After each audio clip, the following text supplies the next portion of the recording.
السلام علیکم ناظرین کرام، نئی ویڈیو میں آپ کو خوش آمدید کہتے ہیں۔ پاکستان کو کس طرح سے غیر ملکی سرمایہ کاری کے نام پر بیچا جا رہا ہے، وہ ذخائر جو پاکستان کا قرضہ ختم کر سکتے ہیں ان کو کیسے اونے پونے داموں مختلف ممالک کو دیا جا رہا ہے، اس پر بات کرتے ہیں۔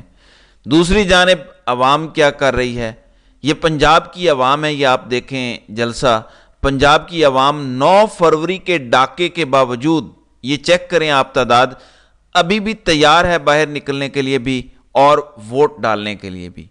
اس کا مطلب ہے کہ تحریک انصاف کے جو لوگ باہر ہیں وہ عمران خان کو اندر رکھنا چاہتے ہیں۔ ان میں سے کچھ ایسے ہیں، اس لیے پنجاب میں لوگ باہر نہیں نکل رہے، ورنہ لوگ تو تیار ہیں، لیڈرشپ تیار نہیں ہے۔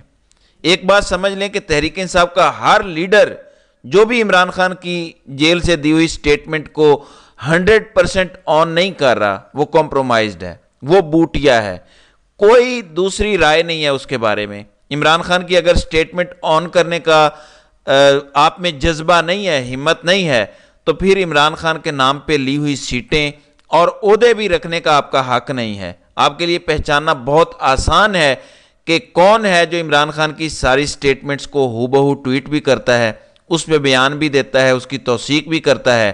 آپ کو پتہ چل جائے گا کہ کون کمپرومائزڈ ہے اور کون حقیقی آزادی کے بیانیے کے ساتھ کھڑا ہے۔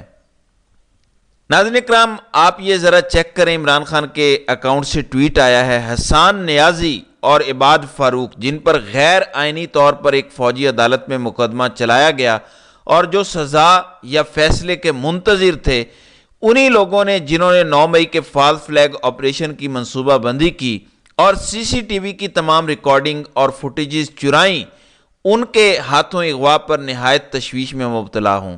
فوجی عدالتوں سے متعلق مقدمات کی سماعت کرنے والا سپریم کورٹ کا بینچ پاکستان میں جنگل کے اس قانون کا فوری نوٹس لے۔ یعنی عمران خان کا کہنا ہے کہ ان کو بھی انہی لوگوں نے اغوا کیا ہے یا غائب کیا ہے جنہوں نے 9 مئی کے فالس فلیگ آپریشن کی منصوبہ بندی کی اور پھر سی سی ٹی وی فوٹیجز چرائیں۔ چونکہ اب یہ خبریں بار بار باہر آ رہی ہیں، ظاہر ہے کہیں آگ ہوتی ہے تو ہی دھواں اٹھتا ہے، بار بار خبریں آ رہی ہیں کہ عمران خان کو پیغام بھیجا گیا ہے کہ آپ 9 مئی کو تسلیم کر لیں، تو پھر آگے بات ہو سکتی ہے۔ آپ کہیں کہ ہاں ہماری غلطی تھی، ہم معافی مانگتے ہیں، تو بھی یہ بھی سوچا جا سکتا ہے کہ آپ کو معاف کیا جائے اور ہو سکتا ہے کہ تحریک انصاف کی سیاست میں واپسی ہو۔ اس کا جواب عمران خان نے بار بار دیا ہے کہ 9 مئی جنہوں نے کیا ہے وہ کون ہیں؟ وہ وہی ہیں جنہوں نے 9 مئی کی فوٹیجز چرائیں، جنہوں نے عمران خان کو اغوا کیا اور یہ سارا ماحول بنایا، وہ اس کے ذمہ دار ہیں۔ تو عمران خان تو کسی قسم کی سودا بازی کے لیے تیار نہیں ہیں۔ اب ایسے میں پہلے آپ کو ملکی حالات سے آگاہ کرتا ہوں، پھر آپ کو بتاتا ہوں کہ کیا پاکستان میں واقعی سعودی عرب سرمایہ کاری کرنے لگا ہے۔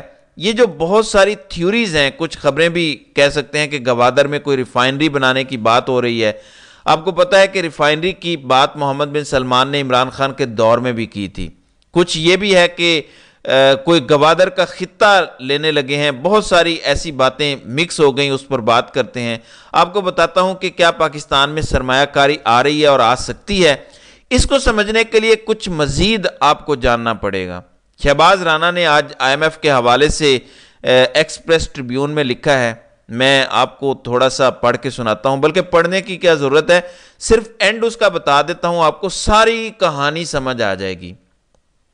اس میں لکھا ہے کہ beyond West Bank and Gaza 6 countries in Middle East and North Africa and Pakistan faces conflict at begin of 2024. These are Iraq, Pakistan, Somalia, Sudan, Syria and Yemen. جی، پاکستان کو جنگ زدہ ملک قرار دے دیا ہے آئی ایم ایف نے۔ پاکستان کو عراق، صومالیہ، سوڈان، شام اور یمن کی کیٹیگری میں ڈال دیا ہے آئی ایم ایف نے۔ پاکستان میں کون سی جنگ ہو رہی ہے آپ سب جانتے ہیں، میں بھی جانتا ہوں اور آپ بھی، کہ بادشاہ سلامت ملک کی سب سے بڑی جماعت اور اس کے لیڈر سے ایک جنگ کر رہے ہیں اور مسلسل جنگ کر رہے ہیں، جس کی وجہ سے پاکستان کو آج 6 ان ممالک کی فہرست میں ڈال دیا گیا ہے جو جنگ زدہ ممالک ہیں۔ اس سے زیادہ کچھ بات کرنے کی ضرورت ہے؟ کیا آج یمن میں سرمایہ کاری آ سکتی ہے؟ کیا شام میں بیرونی سرمایہ کاری کے اربوں ڈالر آ سکتے ہیں؟ کیا سوڈان میں آ سکتے ہیں؟ اگر آپ کا جواب وہاں نفی میں ہے تو پھر پاکستان جیسے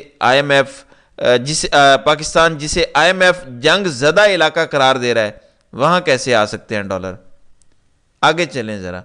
آئی ایم ایف وہ ادارہ ہے کہ اگر وہ کسی کو پیکج دیتا ہے تو دنیا کے علاوہ تمام ادارے، دنیا کے باقی تمام ادارے آئی ایم ایف کی فائنڈنگز کو ٹرسٹ کرتے ہیں اور وہ بھی پیکج دیتے ہیں، قرض دینے کے لیے تیار ہو جاتے ہیں، بانڈز مارکیٹ میں آپ رکھنے کے قابل ہو جاتے ہیں۔ لیکن آئی ایم ایف آپ کو جنگ زدہ علاقہ قرار دے رہا ہے۔ کب جنگ ہوئی ہے پاکستان میں آخری؟ 2019 میں جب ایکچولی بھارت نے حملہ کیا، ہم نے جواب دیا، تب جنگ زدہ ہمیں قرار نہیں دیا گیا، بلکہ تب بھارت نے فروری میں حملہ کیا، ہم نے جواب دیا، اور اپریل میں آئی ایم ایف کا پروگرام ہمیں مل گیا، اپریل مئی کے دوران ہی تھا۔ تو آپ مجھے بتائیں کہ آپ جنگ زدہ کیسے ہیں؟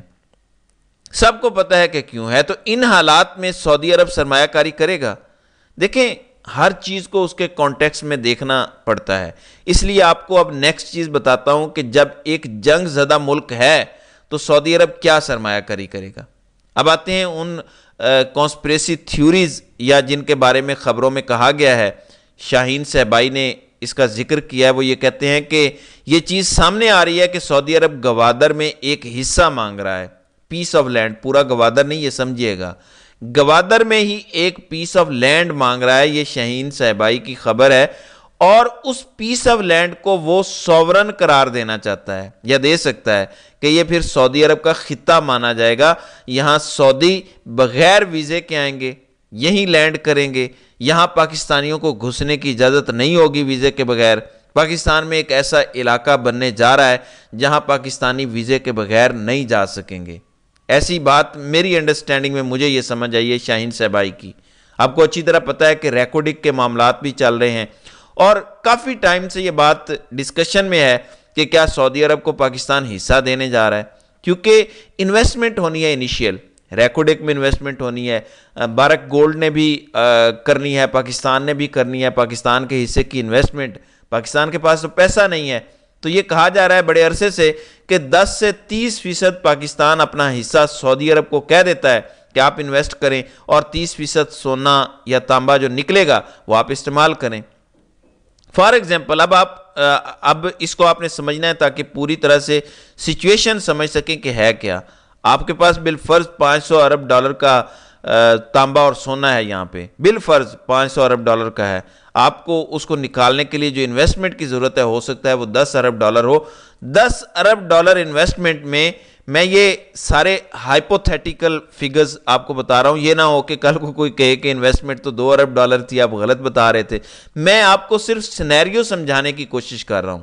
10 ارب ڈالر انویسٹمنٹ ہے، تو اگر بارک گولڈ 5 ارب ڈالر انویسٹ کرتا ہے، پاکستان باقی 5 ارب ڈالر کرتا ہے، تو یہ 50-50% بنتا ہے۔